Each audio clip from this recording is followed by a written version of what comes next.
जब जिसको विधि भगवान जो विपरीत हो जाते हैं ना, उसको भोग सब रोग जैसे दिखाई देते हैं। माता पिता यमराज दिखाई देने लगते हैं, रस्सी में उसको सांप दिखाई देने लगता है, ऐसी स्थिति उसकी हो जाती है। तो बंधुओं, यहाँ पर ये धारण शक्ति वाले बता रहे हैं कि जिस दुष्ट बुद्धि, उसकी बुद्धि कैसी है, जो इस प्रकार की धारणा बना रखा है, जो चिंता भय और दुख इत्यादि उन्मत्ता को, निद्रा को कभी छोड़ता नहीं है, उसने इसी को धारणा बना करके इसी को पकड़ रखा है। जिसकी ऐसी धारण शक्ति है, या जिस दुष्ट बुद्धि वाले मनुष्य को जिस धारण शक्ति के द्वारा निंद्रा भय चिंता दुख को, उन्मत्ता को भी नहीं छोड़ता है, अर्थात धारण किए रहता है, जिसने इन दुर्गुणों को धारण कर रखा है, उसकी वह धारणा, जिस धारणा के द्वारा दुख को भोग रहा है, वह धारण शक्ति तामसी।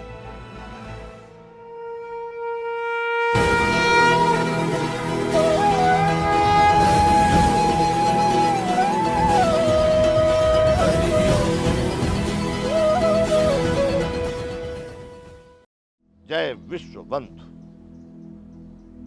संपूर्ण गीता ज्ञान। यया स्वप्नम स्वयं शोकम विषादम मदमेव च न विवंचति धर्मेदा धृति सा पार्थ तामसी। अब भगवान तामसी बुद्धि के लिए, तामसी धृति धारणा के लिए बता रहे हैं, हे पार्थ, दुष्ट बुद्धि वाला मनुष्य जिस धारण शक्ति के द्वारा निंद्रा भय चिंता और दुख को तथा उन्मत्ता को भी नहीं छोड़ता, अर्थात धारण किए रहता है, वह धारण शक्ति तामसी है। बंधु, आपको याद होगा, नहीं तो आप गीता को बार बार अध्ययन कीजिए, जहाँ 14वां अध्याय गुण त्रय विभाग योग बताया गया, उसमें तमोगुणी मनुष्य के लक्षण जो बताए गए थे, वह यही बताए गए थे, जो निंद्रा भय चिंता और दुख को सदैव धारण किए रहता है, वह तमोगुणी मनुष्य है। अब भगवान यहाँ बता रहे हैं कि जो दुष्ट बुद्धि वाला मनुष्य जिस धारण शक्ति के द्वारा निंद्रा भय चिंता और दुख को तथा उन्मत्ता को भी नहीं छोड़ता, अर्थात धारण किए रहता है, वह धारण शक्ति तामसी है। या उल्टा करके यूं कह दें, जब चिंता भय दुख और उन्मत्ता निंद्रा आदि आलस प्रमाद छाया रहता है जिस व्यक्ति में, वो व्यक्ति तामसी है।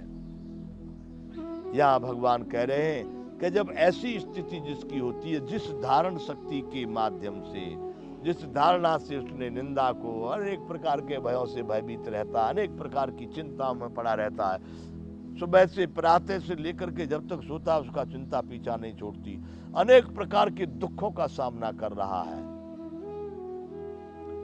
सुन ब्याला रिजाई जब होए विधाता बाम, भोग रोग सम जनक जम ताहि व्याल समदाम।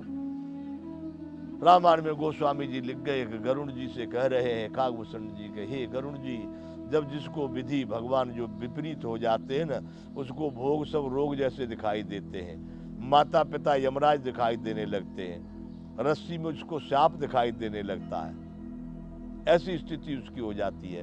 तो बंधुओं, यहाँ पर ये धारण शक्ति वाले बता रहे हैं कि जिस दुष्ट बुद्धि, उसकी बुद्धि कैसी है, जो इस प्रकार की धारणा बना रखा है, जो चिंता भय और दुख इत्यादि उन्मत्ता को, निद्रा को कभी छोड़ता नहीं है, उसने इसी को धारणा बना करके इसी को पकड़ रखा है।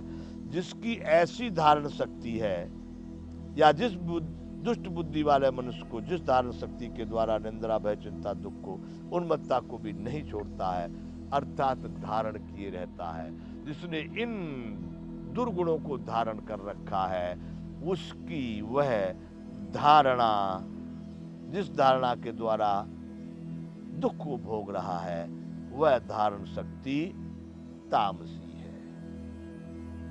अब भगवान ने ज्ञान 3 प्रकार का बताया, कर्म 3 प्रकार का बताया, कर्ता 3 प्रकार का बताया, बुद्धि 3 प्रकार की बताई, और यहाँ धारणा भी भगवान ने 3 प्रकार की बता दी, सात्विक, राजस और तामस। अब भगवान क्या कह रहे हैं, सुखम त्वदानी त्रिविधम शृणु मे भरतर्षभ, अभ्यासाद्रमते यत्र दुखांतम च निगच्छति, यत् दग्रे विस्मिव परिणामे अमृतोपमम् तत्सुखम सात्विकम प्रोक्त मात्म बुद्धि प्रसादजम। अब भगवान सुख को भी तीन तीन प्रकार के हिसाब से बताने जा रहे हैं। भरतश्रेष्ठ, अब तीन प्रकार के सुख को भी तू मुझसे सुन। सुख भी तीन प्रकार का, सात्विक, राजस और तामस। जिस सुख में साधक मनुष्य भजन, ध्यान और सेवादि के अभ्यास से रमण करता है और जिससे दुखों के अंत को प्राप्त होता है, ऐसा सुख जो है वह आरंभ काल में यद्यपि विष के तुल्य है प्रतीत होता है, परंतु परिणाम में अमृत के तुल्य है। इसलिए वह परमात्मा विषयक बुद्धि के प्रसाद से उत्पन्न होने वाला सुख सात्विक सुख कहा गया है। बंधु, यह समझने जैसा है, परिणाम में अमृत के तुल्य है लेकिन आरंभ में विष के तुल्य है। सुखम तुदानी त्रिविधम शृणु मे भरतर्षभ अभ्यासाद्रमते यत्र दुःखांतम च निगच्छति यदग्रे विस्मिबम परिणामे अमृतोपमम तत्सुखम सात्विकम प्रोक्त मात्म बुद्धि प्रसादम। हे भरतश्रेष्ठ, अब तीन प्रकार के सुख को भी तू मुझसे सुन ले। जिस सुख में साधक मनुष्य भजन, ध्यान और सेवादि में अभ्यास में रमण करता है, एकाग्रता में लगा रहता है, हमेशा परमात्मा का चिंतन करता है, इसी का नाम भजन है। एकाग्रता से ध्यान और सेवा कार्यों में लगा रहता है, इसी में रमण करता है और जिससे वो दुखों के अंत को पा लेता है, उसको दुख का कोई आभास नहीं होता, दुख का उसको कोई भी परिचय नहीं होता। वो दुख क्या है उससे दूरी रहता है, अर्थात दुख का अंत कर देता है।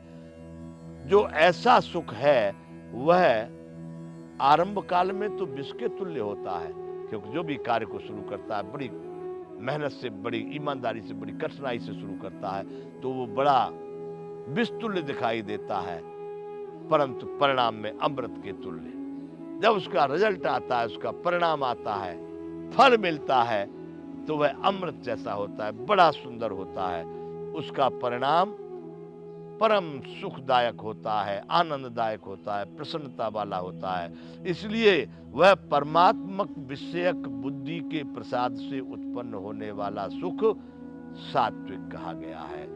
परमात्मा विषयक बुद्धि से, कौन सी बुद्धि से? जो बुद्धि सदैव परमार्थ में चिंतन करती है, परमात्मा के विषयों का चिंतन करती है, परम पद का चिंतन करती है, वैसी बुद्धि के प्रसाद से उत्पन्न होने वाला, वह परमार्थ से उत्पन्न होने वाला परम ब्रह्म परमात्मा के चिंतन, ध्यान, भजन, सेवा से उत्पन्न होने वाला जो सुख है, यद्यपि वो शुरुआत में कष्टदायक होता है, दुखदायक हो, तो विष के समान, मतलब लगता है बड़ा कठिन है, अंत में जब उसका परिणाम प्राप्त होता है तो वह अमृत के समान हो जाता है। उसका फल सबको, राष्ट्र के लिए, धर्म के लिए, प्रकृति के लिए, प्राणी के लिए और उस व्यक्ति के स्वयं के लिए भी वह अमृत के समान हो जाता है। तो भगवान यहां पर कह रहे हैं कि अर्जुन, जो सुख परमात्मा विषयक बुद्धि के प्रसाद से उत्पन्न होने वाला है, वह सुख सात्विक कहा गया है। अर्थात जिस सुख में साधक मनुष्य भजन, ध्यान और सेवादि के अभ्यास से रमण करता है और जिससे दुखों के अंत को प्राप्त हो जाता है, जो ऐसा सुख है वह अभ्यास काल में यद्यपि विष के तुल्य प्रतीत होता है।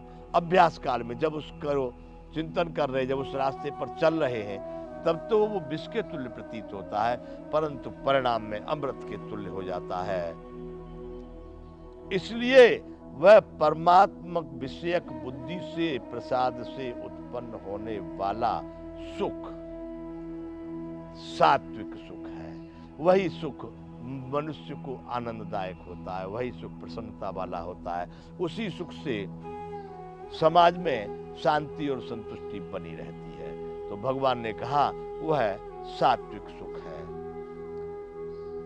आगे भगवान कह रहे हैं, विषये इंद्रिय संयोगाद्यतग्रे मृतोपमं परिणामे विषमिव तत्सुखम राजसम स्मृतम। हे अर्जुन, जो सुख विषय और इंद्रियों के संयोग से होता है, विषय इंद्रियों वो आप समझ रहे हैं, अनेक प्रकार के स्पर्श से, गंध से, भोजन से, स्वाद से, विषय और इंद्रियों के संयोग से। चटपटा खाने का स्वाद लग गया, हो बड़ा सुख मिला, मीठा खाने का लगा, किसी को किसी स्पर्श का लगा, कुछ छूने का लगा, कुछ सुनने का लगा। जो विषय और इंद्रिय के संयोग से, रूप इसका विषय है आंख का, और आंख से जो देखने में आया रूप में, उससे बड़ा सुख मिल रहा है। अर्थात जो विषय और इंद्रियों के सुख से उत्पन्न होने वाले सुख हैं, वो भोग काल में तो अमृत के तुल्य होते हैं, लेकिन परिणाम में विष के तुल्य होते हैं। इसलिए वह सुख राजस सुख कहा गया है। बंधुओं, यहाँ पर विराम करेंगे। आगे मोक्ष संन्यास योग यह कार्यक्रम चालू रहेगा। जय विश्व।